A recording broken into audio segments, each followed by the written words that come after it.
Welcome to Unified, the third episode of Unified. I'm Paul Lukas of UniWatch, and with me, as always, is my co-host, Chris Creamer of SportsLogos.Net. How you doing, Chris? I'm doing great, Paul. How are you doing today? Pretty good. How has your week been since the last time I saw you? Well, we got a nice big snowstorm, which I think you guys got as well down there. So, our snowblower wasn't working this morning. So the wife and I went out and shoveled this out, took the kids up to school.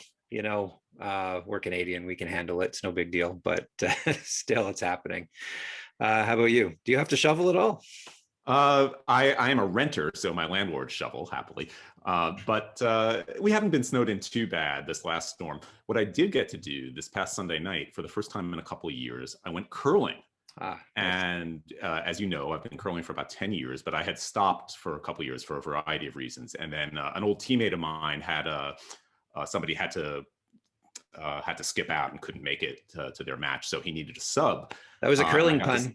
That was a curling pun, Paul. I heard it. Curling pun alert for sure.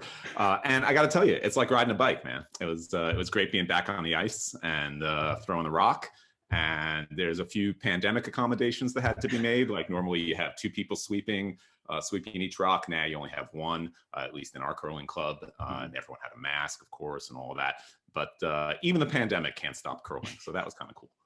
I went curling once my whole life, and it was the hardest sport I've ever played. I don't know how you guys can do it. It's a combination of golf and chess, and you're doing it all on ice. And you say that like it's a bad thing. You're Canadian, man. You're supposed to be able to do this. I know, and I'm supposed to be able to skate well and play hockey and all that other stuff too.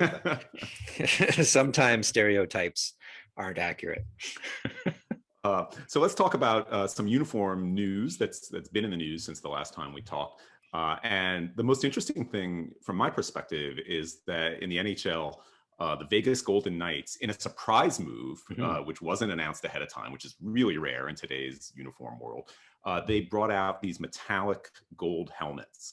And there was no advanced fanfare. They just came out on the ice, and suddenly the Golden Knights had golden lids. What did you think of that? I mean, I give them A for effort. I love that they're trying something different. I mean, we saw the LA Kings do it a couple of years ago in their Stadium Series game. They wore the shiny silver helmets. Right. What I didn't like about this is that it didn't match the rest of the uniform at all. And in hockey, traditionally, your helmet either matches your jersey or it matches your pants. And this didn't match either. So a bold move. And I like that they tried something different. I don't think it worked well with the gray jersey and the gray pants. I would have loved to have seen it with their all gold jersey. I mean, if you're going to go all out Vegas, go all out Vegas and wear it with the shiny gold. So I really hope that they give that a shot later in the season. Yeah, I liked a couple of things about it. First, I love that it was a surprise because so much in the universe, as we like to call it, it seems sort of calculated and predetermined, and there's a lot of hype beforehand, and 18 Twitter hashtags about it and all that. And instead, they kept it under wraps. That it didn't leak. It was a secret. And they just came out and did it. Of course, Vegas is a glitzy, razzle dazzle kind of place. And so it fit in that regard, but I'm kind of with you that I liked the idea more than the execution, because it not only did it not match their gray jersey, but it doesn't even match the shade of gold that they use on the rest of their uniform. They use a very muted kind of gold, and this was a really bright, shiny gold, which was very Vegas, but not very Vegas Golden Knights. And so it like you, I would prefer to see it with their new gold alternate jersey. I was kind of surprised by how many people I saw were saying, oh, that seems like a minor league move or a junior move or something like that. And that, like, in the NHL, you don't pull a stunt like that. And I don't know. I like the idea, and I think it'll be interesting. As you say, the Kings had done those metallic silver helmets for a Stadium Series game. I think it'll be really interesting to see if the NHL can do something more with helmets, because obviously you look at football where the helmet is the whole basis of the uniform. Any good football uniform starts with a helmet, and hockey helmets just don't have that kind of. They're not seen as an integral part of the uniform in the same way. They're just equipment. They're going to have even less opportunity to do anything fun like football with the ads on the side there now. Like, yeah, well, that was the other great thing about the metallic gold helmet is that it was so shiny, you kind of couldn't see the ad. So right, bring on the shiny helmets. You could say about it. Bring them on. Bring on the shiny helmets. Hide the ads. There you go. All right, so that was the big news in the universe this past week, I'd say. But now we want to talk about baseball because pitchers and catchers are reporting this week. And before we do that, we want to give a big shout out to our friends at Ebbets Field Flannels. And when we say our friends, we don't just mean that as like ad hype or a figure of speech. We really mean it. We've worked with Chris and I, with Jerry Cohen, Andy Hyman, and the other great people at Ebbets Field Flannels for years. Ebbets even makes the official UniWatch baseball cap, like the one I have right here. And they're great people. And of course, they make and sell great products, great flannel jerseys, great retro stuff that you won't find anyplace else. Check them out at ebbets.com. It's time to talk about Major League Baseball 2021. And I have to say that this upcoming MLB season is, as far as I can remember, the least eventful season, not just for baseball, but of any of the major sports since I've been writing about uniforms. As far as I know, and Chris, you may be privy to some information that I'm not, but as far as I know, no team is undergoing a full-scale uniform makeover.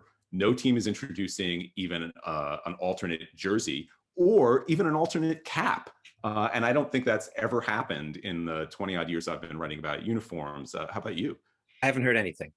So, if somebody comes out with something new, it'll be a great surprise, a surprise at the level of the Vegas Golden Knights, perhaps.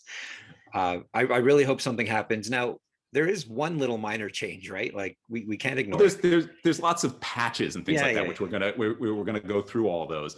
And there's one thing that rises slightly above that level, which I think you were about to get to. Yeah. Yeah. I'm talking about the San Francisco Giants, who are, and in a normal year, this would be like, oh, and by the way, instead of us leading off with this. But the San Francisco Giants, for the first time in, 20 years, 21 years? I can't remember. 21 years, I think, yeah. Yeah, was it 2000 when they last did this? Maybe 1999.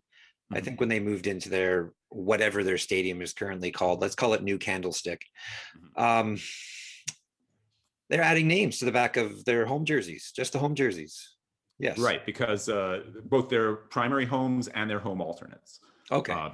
Because for the last 2 decades, they have not had names on the home jerseys. And I think this is a move that fans have wanted, and I've certainly heard it from a lot of my readers, because when they buy a jersey, they want to have the player's name on the back. They want to say that they're really a Buster Posey fan, that they want Posey's name back there. And of course, you can get like a replica jersey with the player's name, but they want it to be authentic. They want it to match what the player is actually wearing on the field. And so the team is finally accommodating them.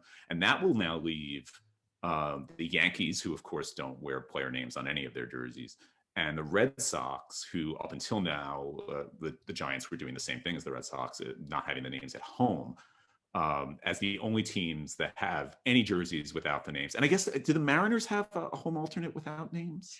Maybe that throwback one, the one that's like, the cream. I think that one doesn't have the name. Yeah, I think you're right. Yeah. So that's it's a dwindling, not just in baseball, but in all pro sports, because in any of the other major pro sports leagues, all the jerseys have the players' names. That's right. It's even a rule, I believe. I'm pretty sure in the NFL it's a rule. In the NHL, I know it's a rule. Famous story in the NHL. I'm sure you've heard it with the Maple Leafs sewing blue numbers on a blue jersey. Harold Ballard protecting his scoreboard sales, supposedly. That's right. Yeah. Scorecard sales. The programs. Yeah, it didn't work. The NHL was aware that blue on blue isn't going to be tolerated. But hey, full props to Harold Ballard for trying to skirt the rules. I applaud him for that. So the Giants now will have the names on all of their jerseys, again, leaving the Yankees and the Red Sox and maybe the Mariners for the those handful of games as the only jerseys without the names. And so aside from that, really the only news we have involves patches. And so let's go down the list of what we know and what we can speculate is probably going to happen. One thing we know, because we saw it just last week when the Dodgers introduced Trevor Bauer in their introductory press conference as their new, free agent acquisition. They handed him a jersey, and there were the memorial patches for Tommy Lasorda and Don Sutton. Those hadn't been officially announced, but they were on the jersey that they gave to Trevor Bauer. So we know the Dodgers will be wearing those. The Lasorda patch says Tommy, and the Don Sutton patch says Sutton. And then for each of them, it has their respective uniform numbers. The Brewers are going to have a memorial patch for Hank Aaron. That hasn't been unveiled yet, but I've been told that's going to happen. And it's going to be basically just a black patch with a 44. The Angels are celebrating their 60th anniversary. And so, Chris, this is just like what we were talking about last week with anniversary patches. And it is a true anniversary, not a season, because they were founded in 1961 and this is 2021. So it is a true 60th anniversary, but we sort of frowned on the idea of doing a 60th. We didn't think that was 60 is not worthy of a patch. Like, just wait. well, in a way, the Angels may agree with you because they're only doing a cap patch. They are not doing it on the jersey. So they will have a logo on the baseballs, as teams tend to do when they have an anniversary logo that'll be on the game balls that are used at their stadium. And then they have a cap patch that they're going to use as well. They probably planned to wear it on the jersey until they heard our show and they didn't want to. Yeah, exactly. We made a good point. And then I just confirmed today, actually, I was emailing with Bill DeWitt, the CEO of the Cardinals, and he confirmed what I assumed would be the case, which is that the Cardinals will have a memorial patch for Bob Gibson. And it'll be similar to the ones that they've had for Stan Musial and Lou Brock and Red Shandinst. It'll have his number and his autograph, his signature sort of going across the number. And what's interesting about that one is that Bob Gibson died last October 2nd, which was the last game of the season for the Cardinals. They were eliminated from the playoffs that day. And I imagine had they won or if they had advanced to the next round, they would have added a Gibson patch, but they didn't get the opportunity to do it last season. And so they're doing it this season. Yeah, so the Cardinals and the Yankees both had former greats die on the last day of their seasons last year. Yeah, in the Yankees case, it was the next to last day because Whitey Ford died, and then the next day the Yankees played, and they did wear the 16 patch, Whitey Ford's number 16, which is, of course, what they do for Hall of Fame deaths, where if it's a non-Hall of Famer, they usually just wear the black armband. And that's one I was going to spec when we get to our list of things that I'm speculating on. They haven't officially announced it, but I'm assuming they are carrying that over because they only wore it for one day, literally the last day when they were eliminated by the Rays from last year's playoffs. I can't think of another example. Has there ever been a case, Chris, where a team wore a memorial patch or any, an armband, whatever it might be, just for the last game of the season, and that's it, like a one and done for what turned out to be the last game of the season? I'm pretty sure there's been several times where teams wore one just for one game. That's pre-planned, but not because it was the end of the season. I'm sure it's happened. I can't come up with anything right now. But the Yankees, there's precedent here, right? Yogi Berra? They wore over 2 seasons. Yes, when Yogi Berra died, I forget which year that was, but it was in September of that season, and so they only wore it for a little while, and they decided that wasn't enough of a tribute to Yogi to just have it be sort of like an afterthought at the end of the season, and so they wore it the entire following season. Yeah, so I'm sure, there's no confirmation here, but we're pretty sure that they're going to do a Whitey Ford this year based on that. Right. When I said I'm assuming they're going to do it, it wasn't wild speculation. It was based on that precedent for sure. An educated guess. For sure.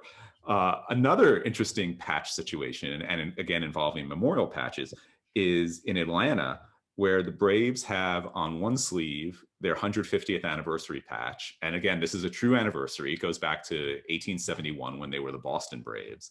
And now it's their sesquicentennial. It's a good excuse to use the great word sesquicentennial. On the other sleeve, they're going to have the All-Star Game patch because they are hosting this year's All-Star Game. And then they've got a real sort of logjam of potential memorial patches because in the offseason, Hank Aaron died, Phil Niekro died, and Don Sutton, who only played for them briefly, but broadcast for them for many years, he also died. And so that creates the potential for a real patchorama kind of situation, with the 2 other patches, the commemorative patches that they're wearing. I'm assuming they'll do something instead of on the sleeves, they'll do it, on the heart or I guess it'll be the left side, Right. on the heart. Can't put it on the Nike side, Paul. Can't put it on the Nike side. Exactly. Right. And I have actually reached out to the Braves about this and asked them. And incredibly enough, they have bigger things to worry about right now in the middle of a pandemic with spring training about to start, and have not gotten back to me as quickly as I had hoped. But I'm sure we'll find out soon enough. And 150th anniversary, that is an acceptable number for a patch. Yeah, that definitely qualifies. And if I'm not mistaken, the Braves did not do an actual 100th anniversary. I don't think they wore a patch for it. There might have been a logo, and that was back like when teams weren't actively celebrating every anniversary, right? So right. So that would have been 1971, and it was their centennial, but they did not wear a patch for that. So they're making up for lost time. And the patch does include a little M for Milwaukee and a B for Boston. And so it incorporates all aspects of their franchise history. Interestingly, it does not include a tomahawk or anything else related to Native American imagery, which I don't think is an accident. I don't think it's just that they ran out of space or something like that. I think they're clearly trying to de-emphasize that part of their branding and be sort of aware of where current public opinion is on that kind of thing. Yeah, and I mean, I imagine the Braves are probably next up on the, do I go with a chopping block pun? I don't know if I want but I mean, that could lead us into our next topic. And I don't know if it's too early to get into that, but that is that the Cleveland Indians are retiring their name at the end of the season. Right. That's the other thing about this season. And it's really not a change that's happening. It's the last time we're going to see a jersey with the name Indians on it, because the Indians have said that they will change their team name after this season. And even, we mentioned that spring training is starting, and another thing that hasn't changed this much is that they're bringing back all the spring training caps from last year, except for two. And one of the ones that's changing is Cleveland's cap, where they did that logo inside a logo thing, where it would have like a script inside the cap logo. And last year they had the block C for Cleveland, and then it had said Indians inside it. And this year it says Cleveland. So they've de-emphasized the name Indians there. And the other spring training cap that's changing is the Padres cap, because swastika.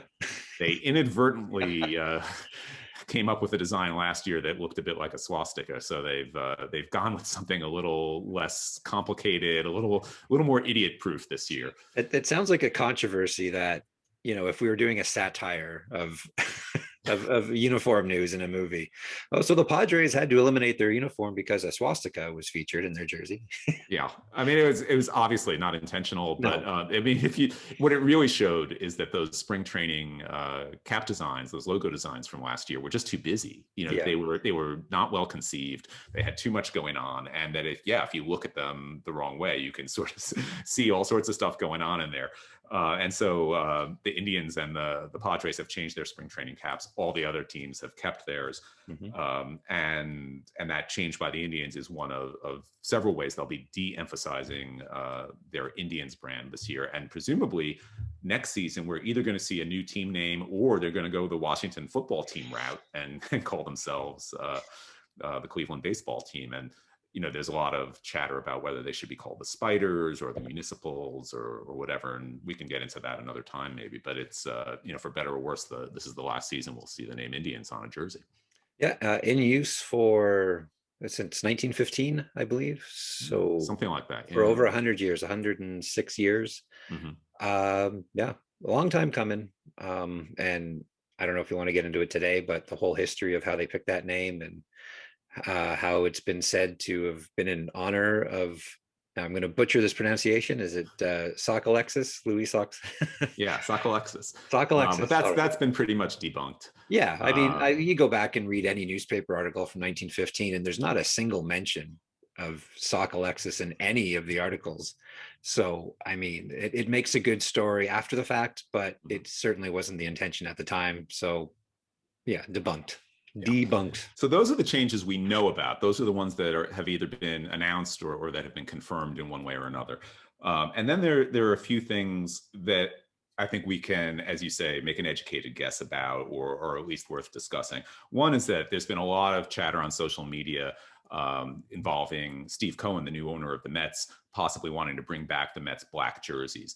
And obviously, they're not going to do it as a full-time alternate. I think we would know about that by now if that were going to happen. But I could see them doing that maybe just for a one-game throwback kind of thing. And it does seem to be popular with a certain segment of the fan base who remember, the sort of Mike Piazza era of the Mets. As a lifelong Mets fan, I am not personally a fan of the black jerseys, but I do understand why a certain generation likes them. The Mets went to the World Series in 2000 wearing those jerseys. And that actually leads to the next thing we could speculate on, which is that the Mets are actually hosting the Yankees on the 20th anniversary of the September 11th attacks. It's the first time these two teams have played each other on that date, because of course, for much of the history of interleague play, the interleague games were like May and June and July in the middle of the season. And now the way the schedule is, you can have interleague games at any point in the season. And it's certainly no accident that they've had the Mets and Yankees scheduled to play each other at Citi Field at the Mets Stadium on September 11th. And I'm sure there'll be some kind of commemorative patch or some sort of special uniform, something for the 20th anniversary. And frankly, it wouldn't surprise me if the Mets wore the black uniform for that game. Yep, that'd be the perfect time, right? Yeah, because that was the era of that uniform. And black is a memorial color, of course, and to mourn the people who perished in that event. And yeah, I could see that happening for sure. I could see the black jersey. I could see them maybe bringing back, remember the patches they wore after 9/11? What was it? The American flag with 9/11/01 scripted up next to it. It wasn't a patch. It was actually like a little script embroidery on the sleeve. Oh, it was actually it was like direct embroidered into the sleeve. So they could do that. They had American flag patches on the back of the jersey as well. Right. And for some years, the Mets, for games on 9/11, and then more recently in pregame activities on 9/11, have worn New York City first responders caps. So NYPD, New York City Fire Department, EMT caps, things like that. And let's hope they get permission. I would think they're going to get the permission this year. That has been a disputed point over in some recent years. I actually went to the first game after 9/11 that the Mets played. They were playing in Pittsburgh, and a friend and I drove out to Pittsburgh, and it was amazing. Like, we were wearing Mets caps, and at the ticket booth, they just said, "Oh, you guys are from New York? Just come on in. It's okay." Wow. Like, because it was that period where everybody like felt bad for New York because of the attacks. And I remember being up in the stands in Pittsburgh, and I had binoculars, and I was looking in the Mets dugout, and I could see John Franco and some of the other players like milling about in the dugout. I was like, they're wearing something weird. Like, I don't know what they're wearing. And I handed the binoculars to my friend Eric, who was with me, and he looked. He's like, "It says NYPD. They're wearing like NYPD cap," and that's how we learned that they were going to do that day. And it was pretty cool, actually. And you couldn't tweet about it from your phone. At that point, no.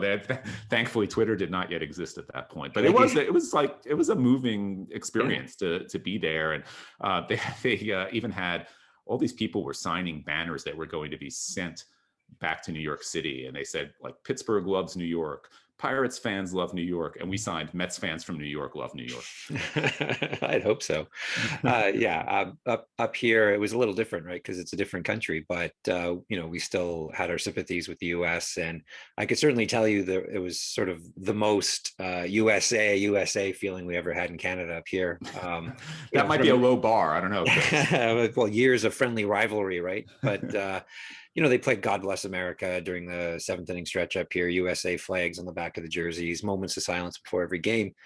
And I can tell you by year 3 of that practice, I was working for the team at that time as an usher, 2003. For the Blue Jays. For the Blue Jays, yeah, sorry, for the Blue Jays. And some of the locals weren't quite so receptive to it at that point. That was just after the Iraq War had started, which was a little controversial. Canada chose not to join it. And I had protests in my section, people standing up holding signs when they were playing "God Bless America." But that was 2 years later, and almost 20 years ago. So it was a long time ago. Yeah.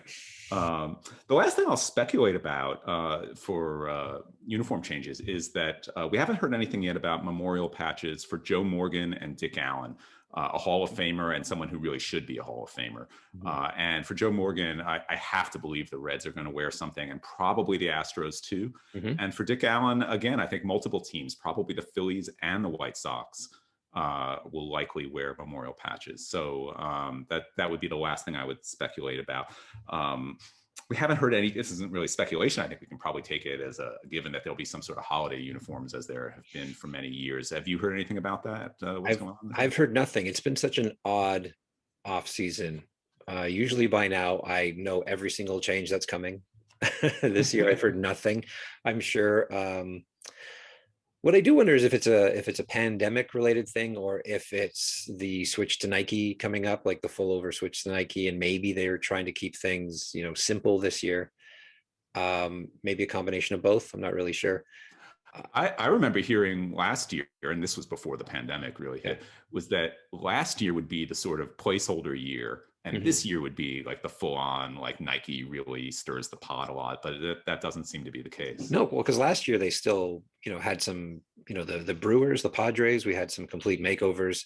Right. Whereas this year, absolutely nothing. So it seems like maybe that this is the placeholder year where nothing happens. And we saw it in hockey a couple of times, when they made the big switch from Reebok to Adidas, the first year after, not a single team had a third jersey. It's just a way to sort of ease these new companies into taking over. I wouldn't be surprised if there are no holiday uniforms this year for that reason. Just really? Well, yeah. And I'm just speculating, right? Like I'm seeing that nobody's making any changes. So why would they do a big league-wide event, 4 or 5 times a year? They could just recycle an old design. That might be what we end up seeing. Right. But again, I have no indication that anything's coming this year. I'm sure once Nike really digs their heels into Major League Baseball, we're going to see an NBA type atmosphere where 1 year only designs, city edition uniforms being worn across the league. I fully expect the term city uniform and or color rush to come to Major League Baseball. I do think that's coming for better or worse. What about Players Weekend? Have you heard anything about Players Weekend this year? Nothing, but Players Weekend is great for traffic on the website. So please, as awful as it looked, oh man, like last year was the worst. Was it not even 2 years ago? I forget. Black and white ones. Yeah, the black. Oh my gosh, that was horrible. And in talking to the league, and the idea, again, it sounds okay on paper, but in execution, it just didn't work. The idea was that if you give the players this sort of blank uniform, then their accessories, right? Their crazy elbow pads, their shoes, their bats really stand out, and you can see their individuality and their tastes really jump out at you. But when you turn a game on and you have absolutely no idea who's playing, even when they're like zooming in on the players, you still don't know who's playing. That's a problem. Yeah. And that's even worse than the NBA's crazy city edition uniforms where you don't know who's playing for 2-3 minutes. But yeah, that's another problem for another day, for another episode. That's a whole episode. But like I had the MLB extra innings package or whatever, MLB TV package, and just going from game to game that day. And oh, look, black, white, black, white, black, white, black, white. I have no idea who's playing. It's not as simple as black and white, Chris. You can't. But that day it was. Yeah.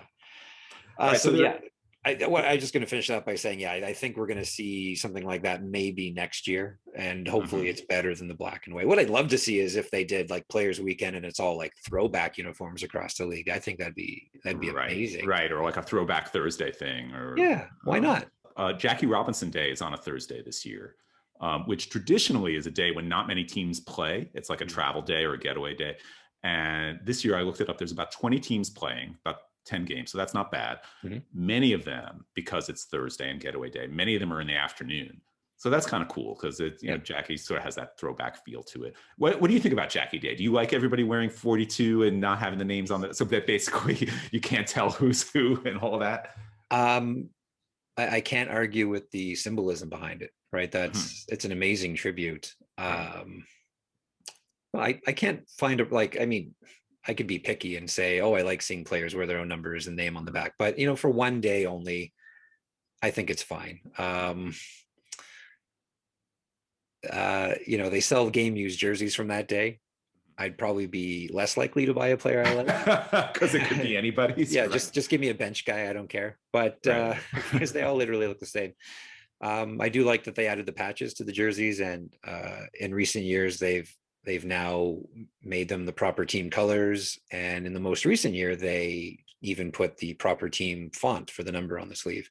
So they're really giving each team their own individual look instead of just being, one of, you're just a major league team. Everyone gets the same patch. At least there's some individuality Right. with it.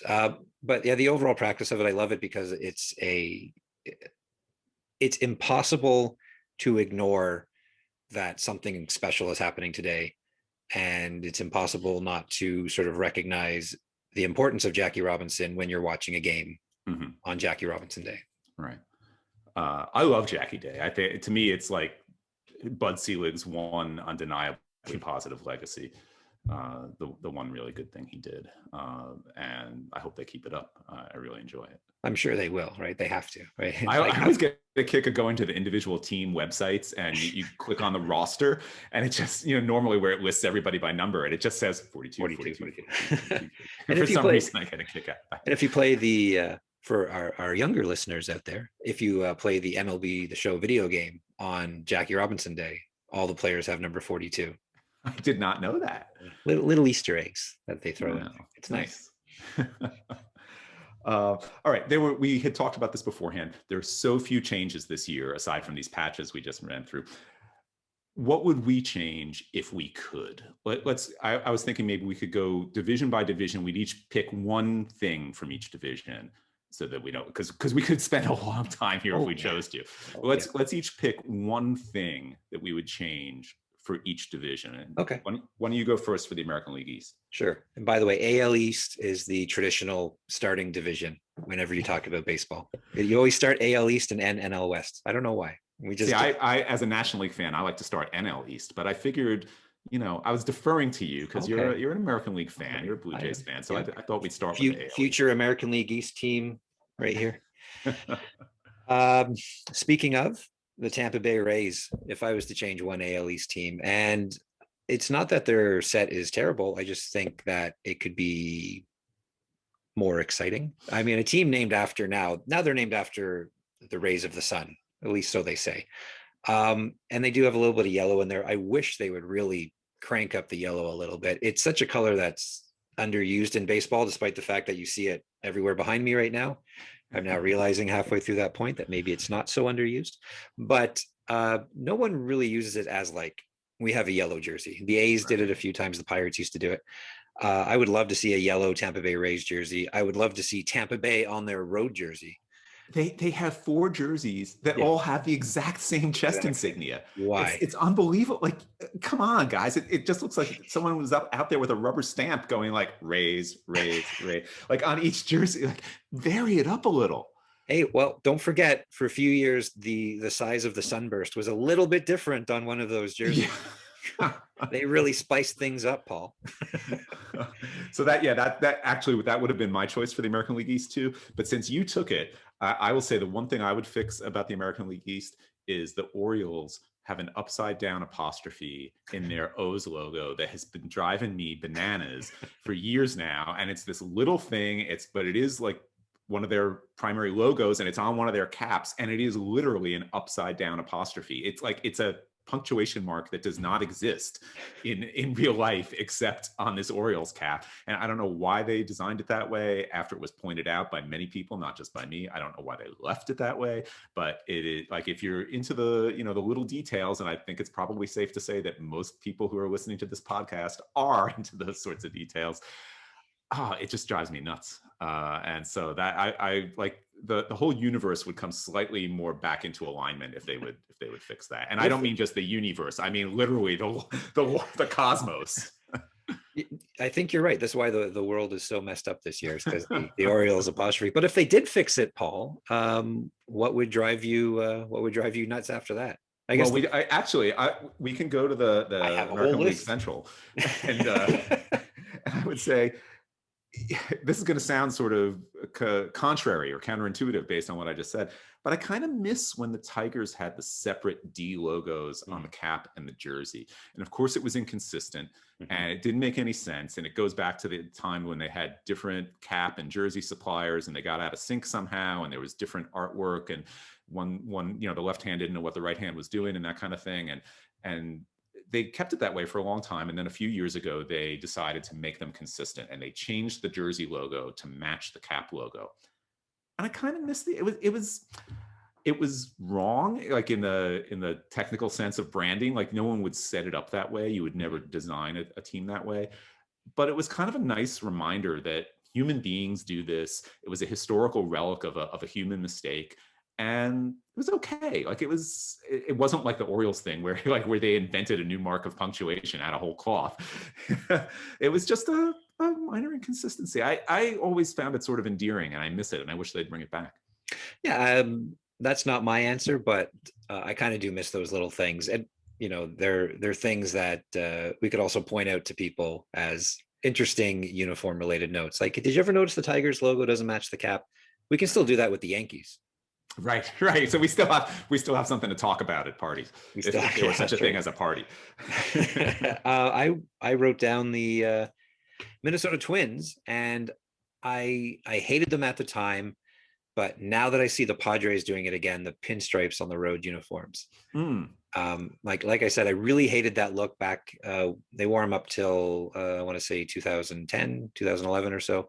But since they're gone, I miss them. And when I first saw the Padres uniforms with the pinstripes, I did not expect them, and I loved them immediately. So now I'm an advocate of road pinstripes once again. So you want the Twins to bring them back? Yes. Not necessarily the old uniform, but pinstripes on the road. It just adds a little bit of texture, a little bit of flavor to an otherwise dull gray uniform. And if you look back at like the 40s, 50s, 60s, that period, there were a lot of teams that wore pinstripes on the road. It wasn't so unheard of. So like some people think it's heretical or something like that, but I'm fine with it as well. And I'd be fine with the Twins doing it. What about the AL West? What's your pick there? Well, the Oakland A's got to go to Kelly Green full time, right? Yeah. Like their current set is fine. It's great, but it's better than fine. It's really good. The Oakland A's uniforms are amazing. I love them. But since they brought back that old lighter shade of green, I don't want anything but that, right? Like it's such a refreshing slap in the face of color, right? Of like you turn on the game and like, whoa, someone turned the the old contrast setting, the color pin setting on your television dial up, and they seem to play great when they do that, when they wear that color. So it works for the team. Everybody loves them. They were supposed to wear them on Fridays only, and then they're just like, whatever, these are so good, we're going to wear them all the time. They got to bring them back as a full time, and then bring a yellow jersey alongside it as a new alternate jersey. Yeah, just go back to that. Just go back to the 70s look for the A's.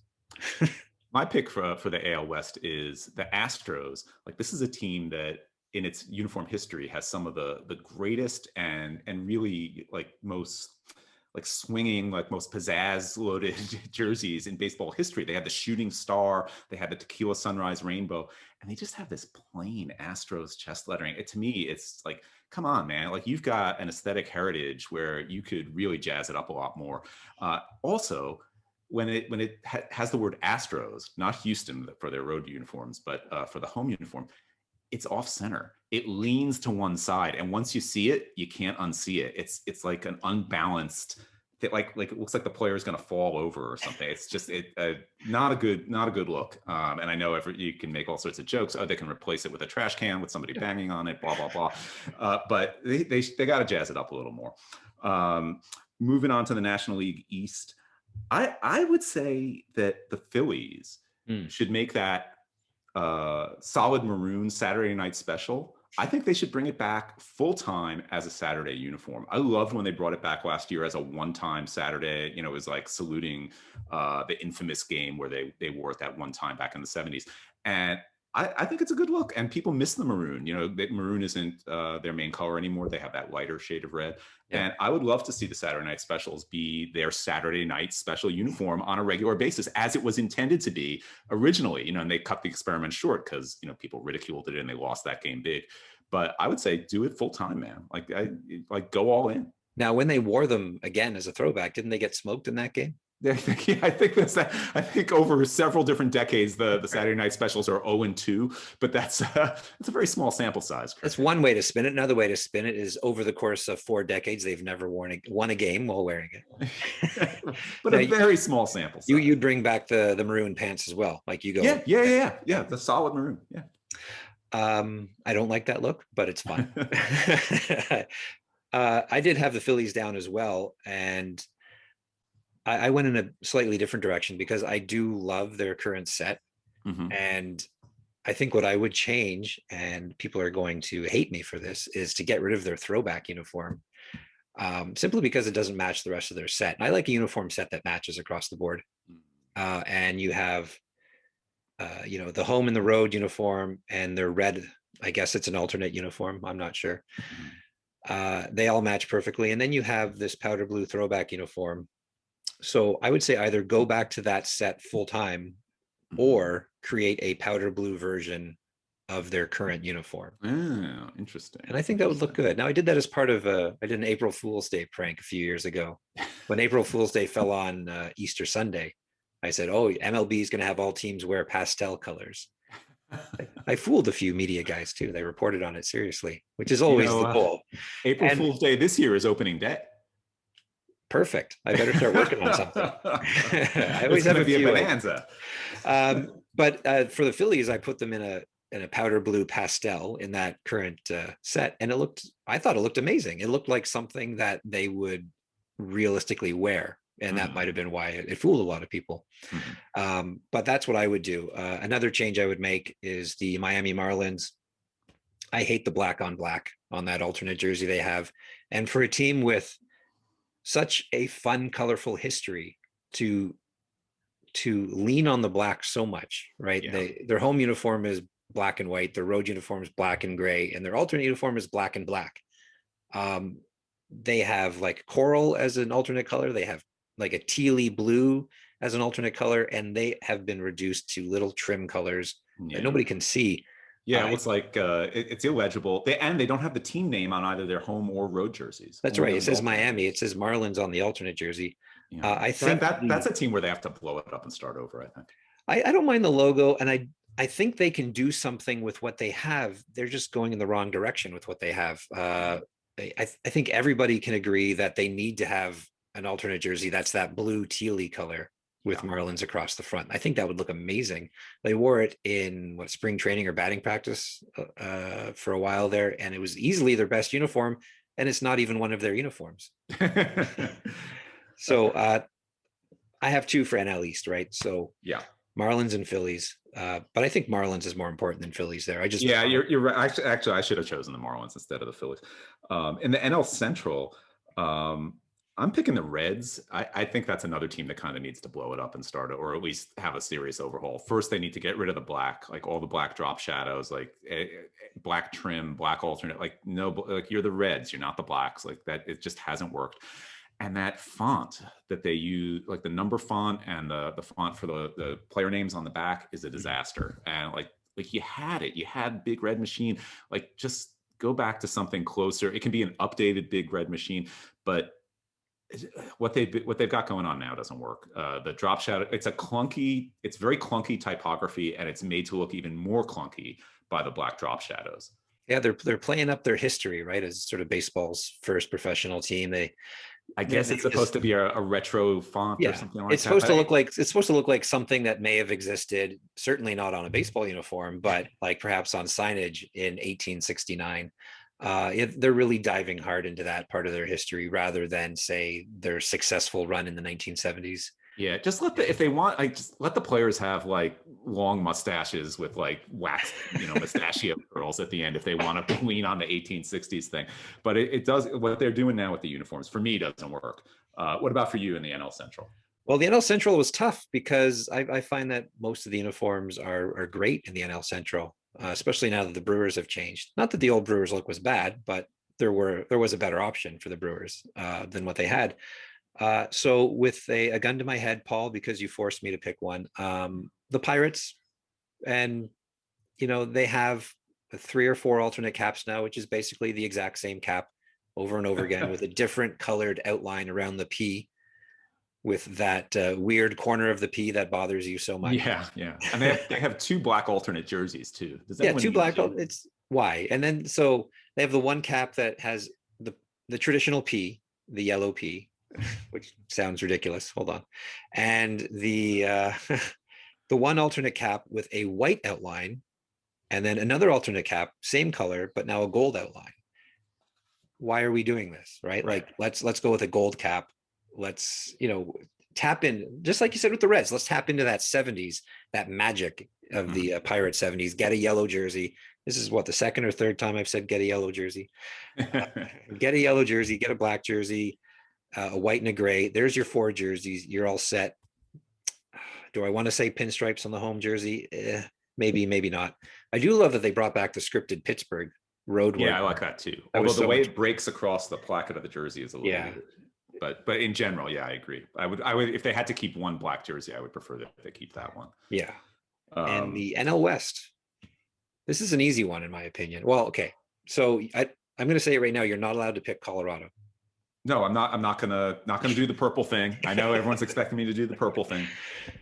I had Arizona, and they certainly improved their uniform over this past year, but it's their alternate set that just looks so much better than their home and road set. And the home and road set, where the primary color scheme is red, black, and sand, and their alternate set where they replace the sand with that turquoisey teal color. Yeah. And for me, that says Arizona so much more, and Diamondbacks history so much more. It's sort of like a mix of their early days when they wore the purple and teal, and the modern days where they've been red and black for so long now. And it just it just makes everything pop, that fluorescent tealy turquoise color. It's another example of, you turn the game on, you know exactly who you're seeing just based on the colors. And even when they had that snakeskin pattern and that really crazy uniform set 5 years ago, when they wore the home jersey with the sort of light gray snakeskin pattern and the teal accents everywhere, I thought that was an amazing jersey. And I think they could have gone with that as their full-time home and road set, even with the weird snakeskin pattern. But it was just sort of like, it was the perfect balance. It was a very light gray. You could just barely make it out if you looked at it. And then you have the teal accents. And that's what I would do to the Diamondbacks. Get rid of the sand and replace it with the teal. So my National League West change is a very small tweak, and it involves the Dodgers, who of course are a very good-looking team. And I guess the first thing, it almost goes without saying, I wish they would wear the Los Angeles road jersey more than the Dodgers road jersey, because the Dodgers one is just a copy of the home jersey. And so I'd rather just for variety's sake, I like to see the Los Angeles script for the road grays. But the real change I would make is where they have on their sleeve, they have that LA logo. I don't even know if you can even call it a patch, but they have the same logo as is on their cap, the interlocking LA. And it just doesn't look good on the sleeve to me. I think it's too big. And in general, interlocking letter logos, I don't think look good on sleeves as sleeve graphics. In general, I think roundels or a mascot character or an animal, or like the elephant for the A's or something like that, those all look better. But when you have something that's sort of spindly, like the letter, like the spokes of the letters of the interlocking LA, I don't think it looks good. And it's like the little fly in an otherwise really good ointment for the Dodgers, because obviously that's a great uniform. It's a classic uniform. But that LA part on the sleeve is not classic. That's a more recent addition that they put in. And it doesn't work for me. Every time I watch them, I think, yeah, I wish that wasn't there. You would rather it be a blank sleeve than the LA logo. I would actually. Yeah. And of course, at this point, like nature abhors a vacuum, or Nike certainly abhors a vacuum. Most teams would probably fill it with something. But there are some blank sleeves out there in Major League Baseball now, so it's not out of the question. Yeah, well, you need the blank sleeves now for all the memorial patches that are going around these days. Right. Unfortunately, after the last year we've had with so many Hall of Famers passing away. Right. So that I think that brings us to the end of our Major League Baseball 2021 discussion, at least for now. I'm sure we'll have more to say when the season gets started. And now we want to start a segment that we haven't done in our previous episodes, but we've talked about wanting to do this, where we take a question from a listener. And so I had put out a call on Twitter, and we got a question we got questions from a lot of people, including one from @Chico Bail, as in Chico's bail bonds from Bad News Bears, Nice. who asks, they say that war and disease are the two biggest catalysts of history. After 9/11, we saw camouflage uniforms and patriotic design elements come into vogue for the last 20 years. What design influences do you predict will result from the pandemic? And that's a really interesting question. Do you have any thoughts on that, Chris? Yeah, I don't think we're going to see as much as we did after 9/11. Like, I don't think we're going to see players wearing, doctor themed uniforms or, play dress up from the heroes. I think what we could see, there might be some additions to a uniform to perhaps make them more, sterilized or whatever, an act. But Sanitary? in terms of, yeah, well, in terms of a uniform design element, I mean, we could see a patch on a sleeve. We could see like the American Medical Association patch, or like a Red Cross patch, or some sort of memorial paying tribute to the who knows how many hundreds of thousands of Americans and Canadians who will have died by the time things get back to normal. I think that is what we will see from this. And, even like after what happened in Boston, and you saw, how the Red Sox wore Boston across the front of their white jerseys, the Boston Strong jerseys, maybe we see every team wear a version of that, like a white jersey with their road script across the front, but that's what I think we could see from this. And who knows when that'll actually happen, and who knows how long it'll last, but that's what I'm wondering if the pandemic sort of resets people's conception of who is a hero and what is heroism, because as the questioner said, after 9/11, that was the concept of heroism, at least as it was tributed on uniforms, was very much wrapped around the military, and in some other instances, first responders and the police and things like that. Basically, other uniformed service members and uniformed symbols of authority.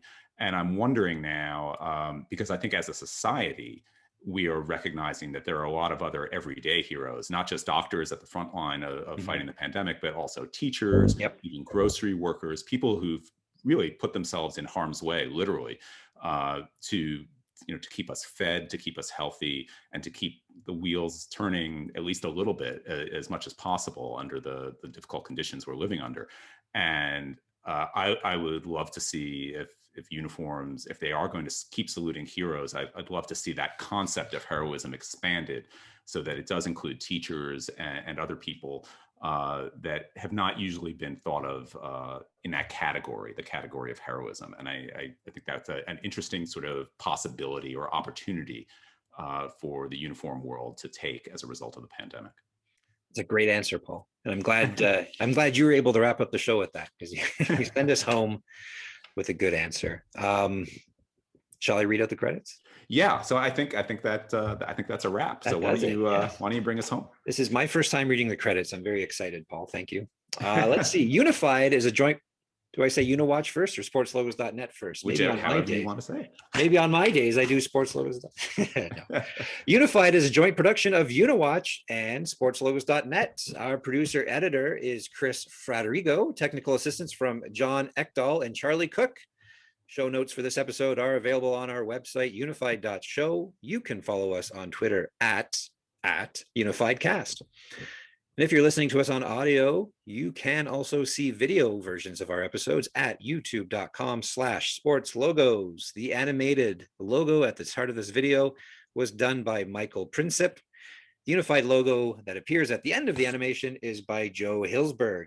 If you like our show, please leave us a 5-star review on Apple Podcasts or wherever you get your podcasts. We're very much in the market for advertisers who we'd feel good about partnering with, and who'd feel good about partnering with us. If that sounds like you, please email us at info@unified.show. Paul, that's it for this episode.